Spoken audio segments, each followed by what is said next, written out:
नमस्कार साथियों, कैसे हैं आप सभी। फिर हम लोग की क्लास स्टार्ट हो रही है। साथियों, हम लोग हिंदी को भी हम लोग जानते हैं और हम लोगों के जो ये यूपी बोर्ड में देखे स्टेट लेवल के जो बोर्ड एग्ज़ाम्स होते हैं उस सब में होते हैं हिंदी में। तो हम लोग का पहला अध्याय है, हमने सोचा क्यों ना उसकी शुरुआत करें तो जीवन परिचय से करें। मैं आज आपको इनके बारे में वासुदेव शरण अग्रवाल जी का जीवन परिचय पढ़ना है। हम इतने बेहतर तरीके से आज आपको छोटी ज्ञान बताएगा, समझाएगा। आपको पूरे YouTube पर ऐसे को ना कोई बताया है ना कोई आपको समझा सकता है। आप छोटी ज्ञान के इस वीडियो को देखिए और यदि आपको ये जीवन परिचय न समझ में आए तब आप कमेंट बॉक्स में कमेंट करिएगा। यदि समझ में आता तो कुछ नहीं, आप इसको शेयर ज़रूर करिएगा, क्योंकि आपको आपके और आपके सभी साथियों को जानना आवश्यक है। समय बर्बाद नहीं करते, आगे बढ़ते हैं। हमें किन के बारे में आज जानना है। ये आपका अध्याय 1 है कक्षा 12 का, और आप इसे 12 के लिए नहीं 11 में भी है, 7, 8 में भी हो सकते, कहीं पे भी जहाँ मिले आप सबके लिए इसको यूज़ कर सकते। तो देखिए जीवन परिचय, ये हमारे कौन है, वासुदेव शरण अग्रवाल जी हैं। यही इनका एक संक्षिप्त छोटा सा परिचय जान लेते कि आखिर ये क्या कहते क्या है। इनका जन्म कहा जाता है कि 7 अगस्त 1904 में हुआ था। 4 अगस्त 1907 में एक किताब में मैंने देखा था, मैंने बहुत खोजा तो 7 अगस्त हमको कन्फर्म मिला। इनका जन्म स्थान मेरठ है। अपने कांग्रेस की जो सरकार अमेठी से है ना, ये मेरठ के हैं। इन्होंने PhD की और डी.लिट्स का मतलब होता है डॉक्टर ऑफ लेटर्स की भी इन्होंने पढ़ाई की।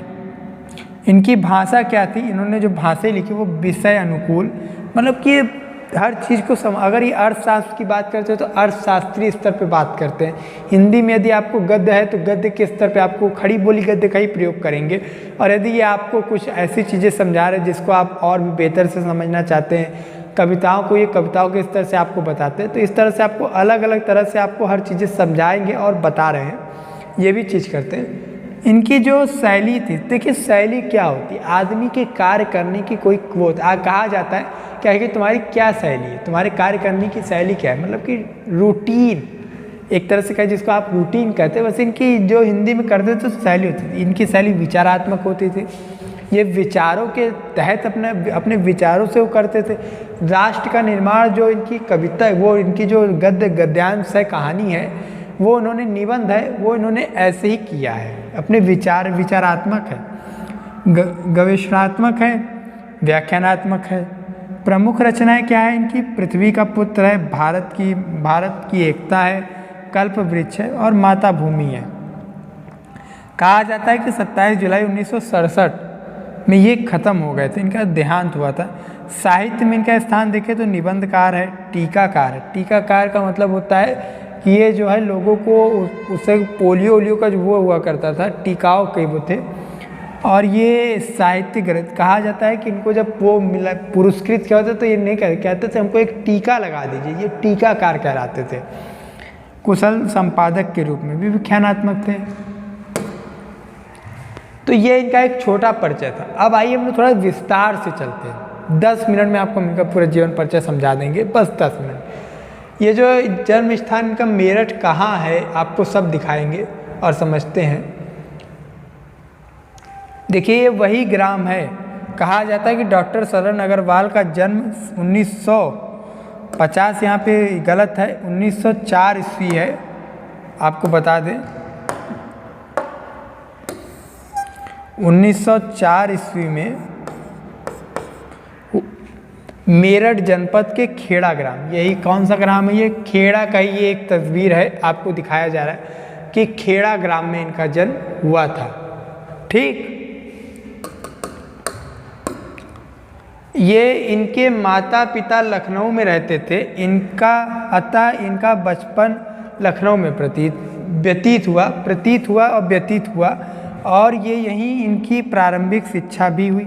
देखिए भाई, कॉमन सी बात है कि बचपन में जब बेटा छोटा रहता है, 4 साल, 2 साल, 3 साल, 5 साल, तो अपने माता पिता अपने परिवार के साथ, तो अगर ये इनके पिता हैं और ये इनकी माता है, ये लोग कहाँ रहते हैं, लखनऊ में रहते हैं। आप पीछे लखनऊ देख रहे हैं, इस तरह से लखनऊ के रहने वाले हैं।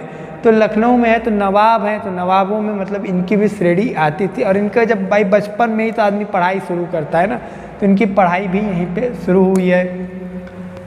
इन्होंने काशी हिंदू विश्वविद्यालय से एमए किया। और देखिए ये काशी हिंदू विश्वविद्यालय आपको पता है बनारस में है, वाराणसी में, प्रधानमंत्री के संसदीय क्षेत्र में। यहाँ से इन्होंने क्या किया है, एमए किया। और इन्होंने लखनऊ विश्वविद्यालय से पारणिकालीन भारत नामक शोध प्रबंधक पर डीलिट्स मतलब डॉक्टर ऑफ लेटर्स की उपाधि प्राप्त की। देखिए यही है वो, क्या है, पारणिकालीन भारत वर्ष। और यही लखनऊ विश्वविद्यालय है जहाँ से डॉक्टर वासुदेव शरण अग्रवाल ने डीलिट्स की उपाधि प्राप्त की। अब कह रहा है कि डॉक्टर वासुदेव शरण अग्रवाल ने पाली एक भाषा होती है, संस्कृति एवं अंग्रेजी भाषाओं के भारतीय सांस्कृतिक और पुरातत्व का गहन अध्ययन करके, मतलब बहुत अंदर से अध्ययन किया, एक तरह से गहरी अध्ययन किया। कुछ लोग का क्या होता है कि सब फेवरेट विषय होता है, हाँ मेरा फेवरेट सब्जेक्ट इतिहास है, मेरा फेवरेट सब्जेक्ट इनका सब विषय, ये तीनों भाषा क्या थी कि इनकी तीनों लैंग्वेज क्या थी, ये बहुत गहरी अध्ययन किया था करके उच्च कोटि के विद्वान के रूप में प्रसिद्धि प्राप्त कर ली। मतलब कि अब हो गया कि अब मैं तो गढ़ गया कि मैं इस चीज़ के लिए एकदम अलर्ट हूँ। और काशी हिंदू विश्वविद्यालय मतलब यहीं से के पुरातत्व का मतलब होता है पुराने तत्व, मतलब इतिहास, ये एक ऐतिहासिक भी कहा माने जाते हैं।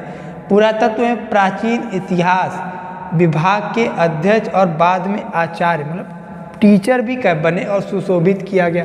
मतलब इस काशी हिंदू विश्वविद्यालय से ही इन्होंने अपनी पढ़ाई को आगे किया और इस पे वो करते गए। आइए आगे देखते हैं।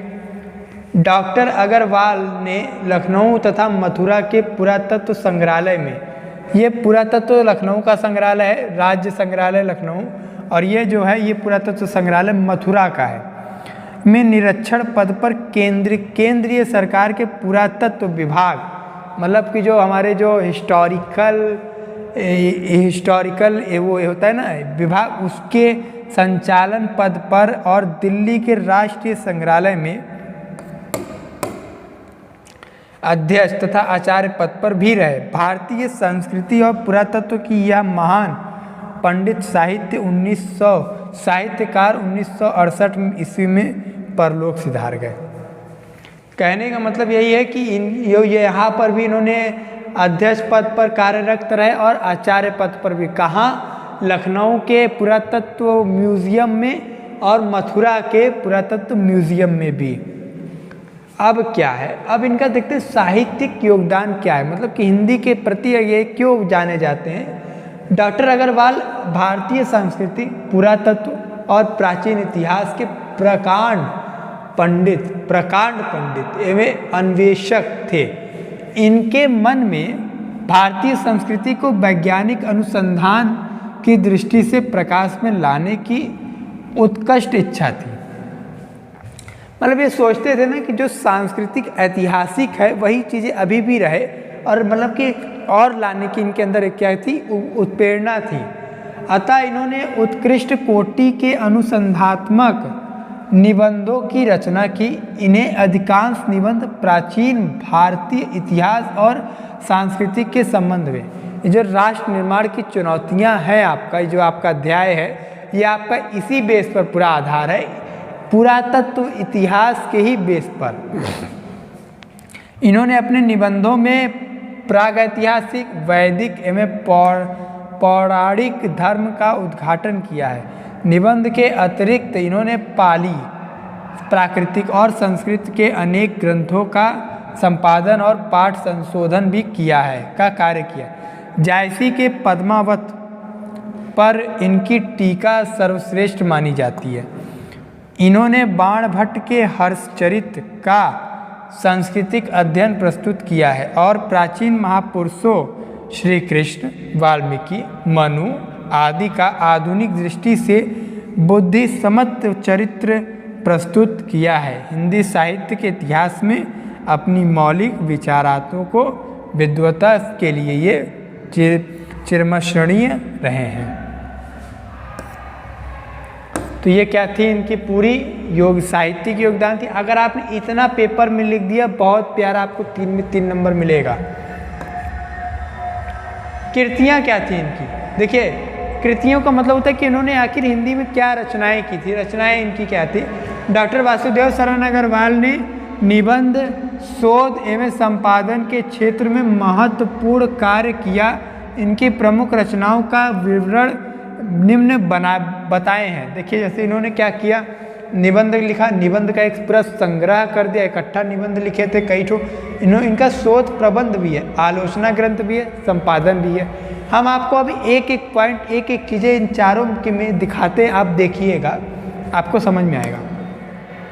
देखिए इनकी निबंध संग्रह में इन्होंने कौन कौन से निबंध लिखे। एक लिखा इन्होंने, ये किताब का पहला पेज वो है, मतलब किताब का पहला फ्रंट कवर पृथ्वी पुत्र है, जो डॉक्टर वासुदेव शरण अग्रवाल की लिखी हुई थी। एक उन्होंने लिखा है कला और संस्कृति, ये भी वासुदेव शरण अग्रवाल के ही द्वारा लिखी है। एक इन्होंने लिखा है कल्प वृक्ष, ये भी इनकी निबंध है ये सब। और एक इन्होंने लिखा है माता भूमि। ये किताबें, चारों किताबें हैं जो कि निबंध से निबंध की है, इनकी वासुदेव शरण अग्रवाल की ही है। अब इन्होंने शोध प्रबंध भी किया है। शोध प्रबंध में क्या है, भाई हमने आपको बताया ना कि जो लखनऊ विश्वविद्यालय में इन्होंने डी.लिट्स, डॉक्टर ऑफ लेटर्स की जो डिग्री ली थी, मतलब वहाँ से पारणिकाली भारतवर्ष वासुदेव की, यही हमारी क्या है, शोध प्रबंध है। आपको अभी हमने आगे बताया है, पीछे बताया था।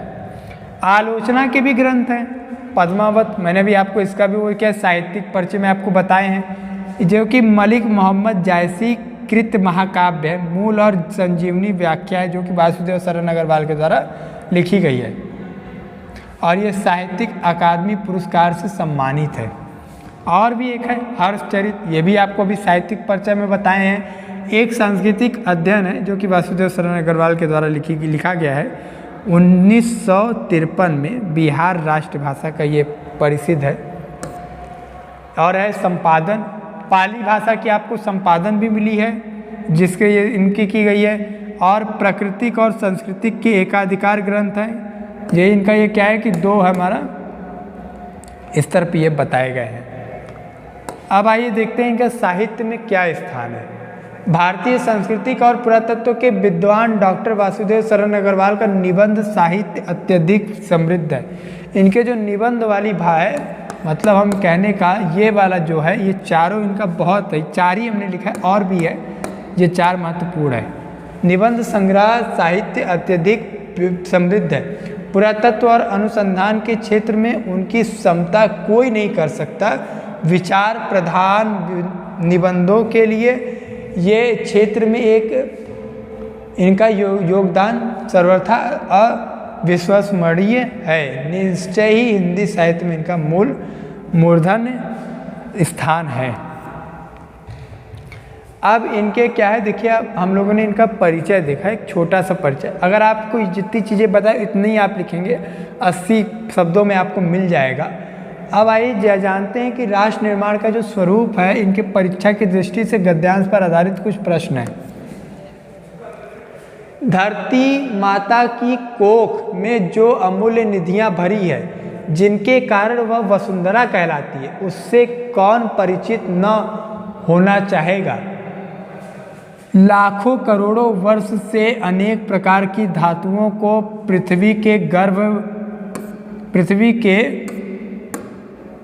गर्भ के पोषण में मिला है। दिन रात बहने वाली नदियों ने पहाड़ों को पीस कर अगणित प्रकार की मिट्टियों से पृथ्वी की देह को सजाया है। पृथ्वी की देह को सजाया है। हमारे भावी आर्थिक अभ्युदय के लिए इन सब की जांच पड़ताल अत्यंत आवश्यक है। पृथ्वी की गोद में जन्म लेने वाले जड़ पत्थर कुशल शिल्पियों से संवारे जाने के अत्यंत सौंदर्य के प्रतीत बन जाते हैं। नाना भांतियाँ के अनगढ़ नग विघ्न की नदियों के प्रहार में सूर्य के प्रवाह में सूर्य की धूप से चिलकते रहते हैं। उनको जब चतुर कारीगर पहलदार कटाव पर लाते हैं तब उनके प्रत्येक खाट से नई शोभा और सुंदरता फूट पड़ती है। वे अनमोल हो जाते हैं। देश के नर नारियों के रूप मंडन और सौंदर्य के प्रसाधन में वो छोटे पत्थरों से भी सजा कितना होता है, भाग रहा है। अतएव हमें उनका ज्ञान होना आवश्यक है। ये एक वो है, एक गद्यांश है जो आता है, पहला रहता है कि गद्यांश पे आधारित प्रश्नों के उत्तर दीजिए। तो आप ये हमने एक गद्यांश लिखा और हमको लग रहा है ये 2019 के पेपर में आया था, ये छत्तीसगढ़ स्टेट बोर्ड में आया था, लेकिन अब क्या पता यूपी में आ जाए 22 में, इसलिए मुझे इम्पोर्टेंट लगा तो मैंने इसको लिखा। तो कह रहा है कि उपयुक्त गद्यांश के पाठ और उस लेखक का नाम, उपयुक्त गद्यांश के पाठ का नाम है, हमने इसको इस तरह से लिखा। प्रस्तुत गद्यांश हमारे पाठ पुस्तक हिंदी के गद्यांश खंड, गद्य खंड के राष्ट्र निर्माण की चुनौतियां नामक अध्याय से लिया गया है, जिसके लेखक डॉक्टर वासुदेव शरण अग्रवाल हैं। बस हो गया। अब लिखा है रेखांकित अंशों की व्याख्या कीजिए। रेखांकित अंश कौन सा है? ये ऊपर वाला, अभी करते हैं। दिन रात बहने वाली नदियों को किस प्रकार के पृथ्वी की देह से सजाया गया है? हमने यहाँ पढ़ा था ना कि लाखों वर्ष दिन रात बहने वाली नदियों को, पहाड़ों को पीस कर अगणित प्रकार के मिट्टियों से पृथ्वी की देह को सताया गया है।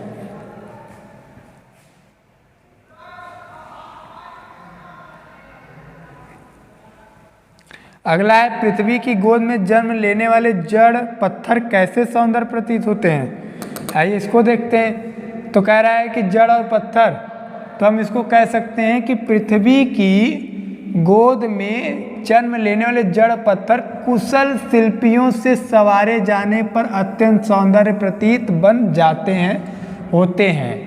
हम यहाँ सौंदर्य होते हैं प्रतीक बन जाते हैं लिख देंगे। अगला है लेखक ने हमें किनके प्रेरणा दी है, मतलब किसकी प्रेरणा दी है। लेखक ने हमें देश के नर नारियों के रूप मंडल सौंदर्य प्रसाधन को छोटे पत्थरों से भी सदा से कितना भगा रहा है, अतएव हमें इसके ज्ञान की आवश्यक है, यही बता रहा है। धरती को वसुंधरा क्यों कहा जाता है? धरती माता की कोख में अमूल निधियां भरी है, जिनके कारण उन्हें हम वसुंधरा कहते हैं। पृथ्वी की देह पे को किसने सजाया है? पृथ्वी की देह को, हमारे धरती माता की पृथ्वी की देह को किसने सजाया है? तो हमने अभी इसका भी उत्तर कहीं देखा है। लाखों करोड़ों वर्ष से धातुओं पे पोषण मिला है। दिन रात बहने वाली नदियों ने पहाड़ों को पीस के पृथ्वी की देह को सजाया है। हमें इसका उत्तर यही है। अब है आर्थिक विकास के लिए हमें क्या आवश्यक है? आर्थिक विकास के लिए हमें ये आवश्यक है कि हमें देश के नर नारियों के रूप मंडन सौंदर्य प्रसाधन में छोटे पत्थरों को भी सदा कितना भगा रहा है, इसको भगाने से रोक कर एकत्रित करना है। अतः हमें इनके ज्ञान को और को होना भी आवश्यक, मतलब इसको पृथ्वी के देह को समझना और राष्ट्र निर्माण की चुनौती, राष्ट्र की भूमि को समझना ही हमारा क्या है, हमारा आर्थिक विकास के लिए आवश्यक है। अब आइए एक जानते हैं कि रेखांकित अंशों की व्याख्या कैसे करें। धरती माता की कोख में जो अमूल निधियां भरी हैं, जिनके कारण वह वसुंधरा कहलाती है, उसे कौन परिचित है? देखिए रेखांकित अंशों की व्याख्या।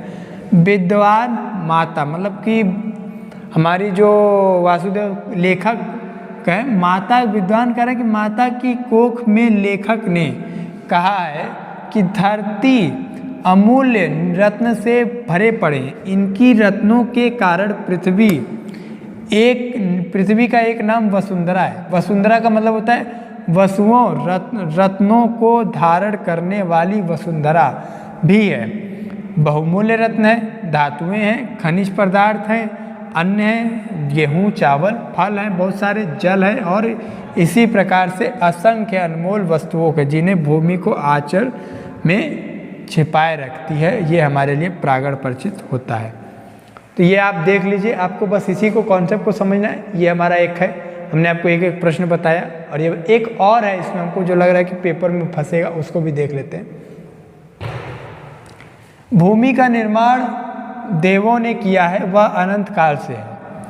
उसके भौतिक रूप, सौंदर्य और समृद्धि के लिए प्रति सचेत होना आवश्यक कर्तव्य है। भूमि के पार्थिव स्वरूप के प्रति हम जितने अधिक जागरूक होंगे, उतनी ही हमारी राष्ट्रीयता बलवती हो सकेगी। यह पृथ्वी के सच्चे अर्थों में समस्त राष्ट्रीय विचारधाराओं की जननी है। जो राष्ट्रीयता पृथ्वी से नहीं जुड़ी वह निर्मूल है। जो राष्ट्रीयता पृथ्वी से नहीं जुड़ी वह निर्मूल है। इसको इंपॉर्टेंट है, ये ध्यान रखिएगा। अभी इस पे प्रश्न बन सकता है। राष्ट्रीयता की जड़ें पृथ्वी में जितना गहरी होगी, उतना ही राष्ट्रभाव अंकुर और पल्लवित होगा।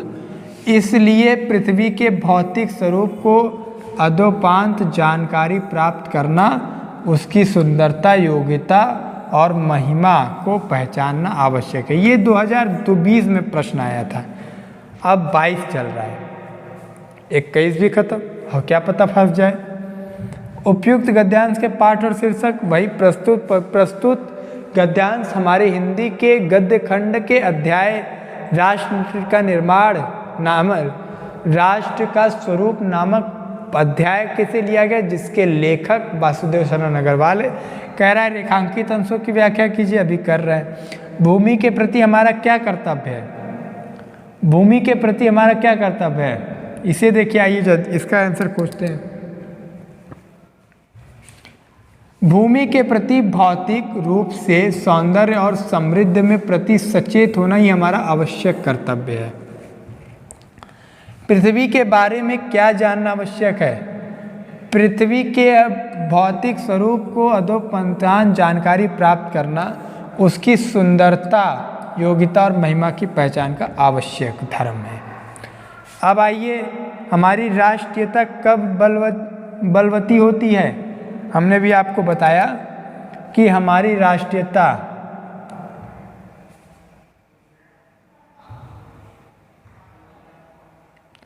भूमि के पार्थिव स्वरूप के प्रति हम जितने अधिक जागरूक होंगे, उतनी ही हमारी राष्ट्रीयता बलवती हो सकेगी। अब आइए राष्ट्र अंकों की व्याख्या करते हैं। भूमि का निर्माण देवों ने किया है, वह अनंत काल से। रेखांकित अंशों की व्याख्या यही है। लेखक राष्ट्रीयता मतलब कि हमारे देश के विकास के हेतु राष्ट्र के प्रथम महत्वपूर्ण तत्व भूमि के बारे में बता रहा है, मतलब धरती के बारे में बता रहा है, जहाँ से बहुत सी चीज़ें उगाई जाती है, को देवताओं के द्वारा किया गया है और इसका अस्तित्व अनंत काल तक से है। अनंत काल से मतलब इसमें महाभारत भी हुआ है, रामायण भी हुआ है, इन सब का धार्मिक संबंधों को भी दर्शाया है। मोहम्मद साहब भी आए हैं इसी धरती पर, यहीं से यही बता रहा है। तो ये हमारा दो ठो हमको लगा कि आएगा, इसमें से कोई एक पेपर में फंस सकता है, इस दोनों के बारे में हमको जानना है, इसलिए मैंने आपको बताया। अब मिलते हैं अगले वीडियो में। जयशंकर प्रसाद की जीवन परिचय के बारे में भी हम हिंदी के बताएंगे। तो आइए मिलते हैं अगले वीडियो में। जय हिंद, जय भारत।